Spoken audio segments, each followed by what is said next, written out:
Hey everybody, welcome to Bura. In this episode, I'm going to be telling you how to make more money, get a job, and thrive in a complete economic recession as a programmer.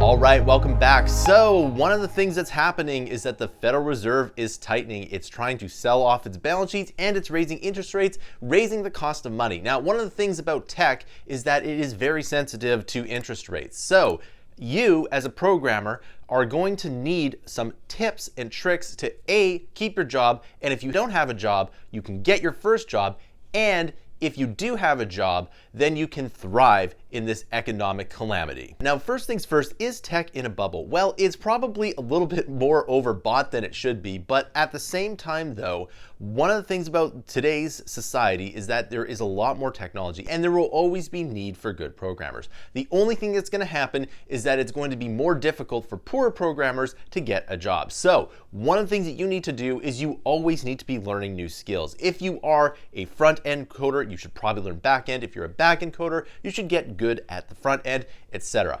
Always try to learn more things. Now, there's going to be a lot of room for moving up in this recession here. Despite what most people think, that there's going to be no jobs, there's going to be lots of jobs, but they're going to be hidden, right? They're going to be behind the scenes, and the way that you kind of cut through all of this is that you need to constantly be learning new skills. If you learn more skills, you have more opportunity to get the job. Because if you don't know, when you are in front of a recruiter, a lot of times the recruiters aren't technology savvy. So therefore, if they just need a box to be filled, you can just say yes, right? Now, a lot of people just say yes, but if you actually have knowledge for what they're asking for, then that's good here. Now, of course, we've all seen those memes about technology recruiters asking for something that's completely useless or something that's completely impossible. But at the same time, though, you want to make sure that you can tick all the boxes here. So the more that you spend your free time learning, the better off you will be. So the second tip I have for you is you need to treat every single dollar that you earn very carefully. You do not want to spend as much money as you possibly can.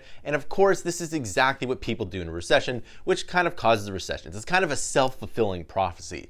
But at the same time though, if you have a job, you want to make sure that you can freelance as much as you can. So if you already have a job, then you want to make sure that you want to keep that job. And how do you do that? You want to put in 110% effort. You want to stay late, and you want to make sure that you're doing everything possible so that you don't lose your job. So between now and the end of the year, there are going to be people that will lose their jobs, and you don't want to be one of them. So you have to put in extra effort here. The more effort you put into your job, the more you have a chance of keeping it. So the next tip I have for you is to always be freelancing. If you have the time and money to freelance, then I highly recommend doing it, because if you can get a few $100s here, a few $1,000s there, it's really going to help you out. And of course, what you should do is you should save your money, and more importantly, you should get paid in US dollars here. Now, the reason why you want to get paid in US dollars here is because the US dollar currency is going to be the last currency standing here. Now, of course, all fiat currencies eventually go to zero, and the US dollar most likely will go to zero at some point. Who knows when? It could be 5 years, 10 years, 20 years. It doesn't matter when, but it's going to lose 95, 99% of its value at some point in time. But in an inflationary or stagflationary environment, you want to have US dollars. Now, if you live outside of the US, this is absolutely key. If you can get paid in US dollars and keep US dollars kind of saved up, that will really help you out here. I'm not going to go into a huge macro lesson about this, but there are economies that are starting to fail. The best example of this is Sri Lanka. Now, Sri Lanka's economy has just basically fallen off a cliff, and if you are holding US dollars, you will be able to protect yourself from that kind of inflationary depression here. So every one of us knows about the Great Depression. It is a deflationary depression, meaning that asset prices go down. But it's also possible to have an inflationary depression, and that's exactly what we're going through right now. So if you're outside of the United States, it's very critical that you have US dollars here, because if you have US dollars, you will be able to protect yourself from pretty much all of this inflation here, because the US dollar is the global reserve currency, and they can pretty much do whatever they want here. And the United States does use the USD as a weapon and as leverage to make sure that other countries kind of fall in line here. And again, I'm not going to go into the details of this, but the short answer is that if you're a freelancer, you want to make sure that you're getting paid in US dollars and keep your US dollars here. The best possible scenario for you as a coder is to have a job in your own currency for your day-to-day needs and to have your savings in US dollars. So for you as a coder, you want to make sure that you have your job in your local currency as well as some savings in US dollars. The savings in US dollars actually do protect you from this inflation here. Now, what about other inflationary hedges like gold, silver, or Bitcoin? Well, here's the thing. Bitcoin is following the NASDAQ, which is kind of following tech stocks here. Now, of course, there's been a little bit of a decoupling in that. At the same time, it's not going to be the inflationary hedge that you need here. Now, you could buy gold and silver if you're rich enough to actually buy an ounce of silver. Now, in the past, I've mentioned that you should probably own 1 Bitcoin, 100 ounces of silver, and 1 ounce of gold per member of your family. Now, of course, that's harder to do here, but if Bitcoin does crash, you might be able to get those Bitcoins for as many members of your family that you have. At the same time, though, having an ounce of gold is not necessarily a bad idea, because in the last recession, 2008, gold and silver did spike up, and I expect the same thing to happen here. And if you really do have the money to buy 1 ounce of gold, it's possible that gold might be repriced to 50 or 100K per ounce. Currently, it's at 1,800 per ounce. Think about that for a second. Now, again, I really don't want to get into the macro specifics here, but it's possible that they could reprice gold to pay off the US dollar debt. One key thing that you need to understand is that the US dollar here is the global reserve currency, and there's a lot of leverage that Americans can pull around the world, and they can do pretty much whatever they want. But the short answer is that you need to be freelancing, and the more American dollars you have, the better off you'll be protected, because at the end of the day, you will be able to convert them.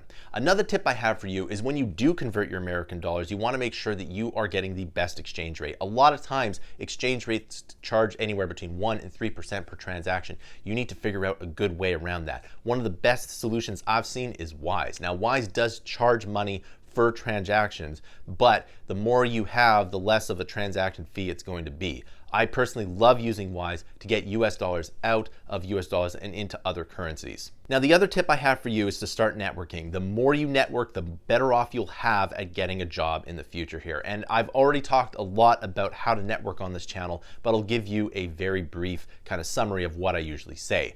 When you go to a networking event, you want to make sure that you talk more about other people than yourself here. You introduce yourself, you say what you do, and then you talk mostly about other people. You get their business cards, and then you talk to them once the event is over. And if you do that, you'll find a lot more friends and connections this way. And the reason is that people like talking about themselves. Now, the more you listen, the better off you'll be, because literally nobody else has this advice, and they'll talk everybody's ear off. So you always need to be networking. In fact, networking was probably a big thing maybe 6 months ago, but you can start now. The more you network, the better off you get. The number one reason why you need to network is that most of the jobs out there aren't even posted to job sites. They're behind the scenes. They need someone to do JavaScript, let's say. And guess what? If you know somebody who needs a JavaScript developer, you can just probably get that job here. But of course, there's lots of things that you need to have. You need to A, be able to code in JavaScript, B, have a ton of practical projects, C, have experience, and D, you need to meet the right people. So if you do all those things, you will be a lot better off here. And if you start freelancing, you get work experience, etc. Now, this is a tip for all the programmers that don't have jobs. If you want to have a job, you need to make sure you get experience, but we all know about that circular logic of death. If you can't get a job if you don't have experience, but you need experience to get a job, and that just makes no sense.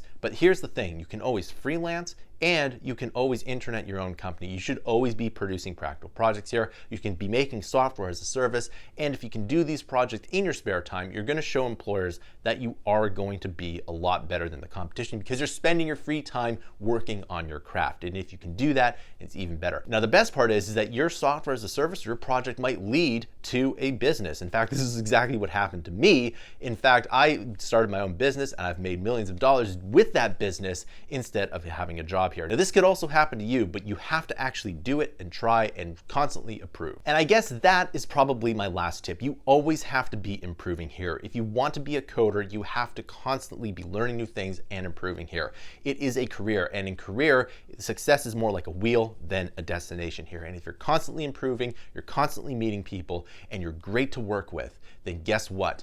You are going to be more successful. And not only that, you're going to thrive in this recession. All right, so that concludes this video. I want to know your thoughts down below. What are you going to do in this recession to find a job here? And please be sure to like and subscribe. It really does help us out when you like and subscribe. The more likes and subscribers you get, the more content we can make, and it helps us out in the algorithm. So if you found any of this information useful, please help us out by liking and subscribing. Thanks for watching, and I'll see you in another video.